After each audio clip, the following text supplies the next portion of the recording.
Did you know a man spent years secretly mapping every weakness inside one of America's most secure cash facilities, then walked away with nearly $19 million in a single night?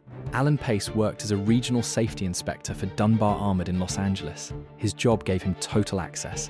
Every vault combination, every camera blind spot, every guard rotation. He studied it all quietly for years and never raised a single red flag. Then, in September 1997, he made his move. He recruited 5 childhood friends. No criminal records, no criminal connections, just people he trusted. They walked into the Dunbar facility at night, zip-tied the guards, and loaded cash into a rented truck. $18.9 million, the largest cash robbery in American history at the time. And they almost got away with it. But one of the crew started spending, flashing money, talking too much. A relative tipped off the FBI after spotting marked bills. Pace had spent years building the perfect crime. It took one loose mouth to destroy everything.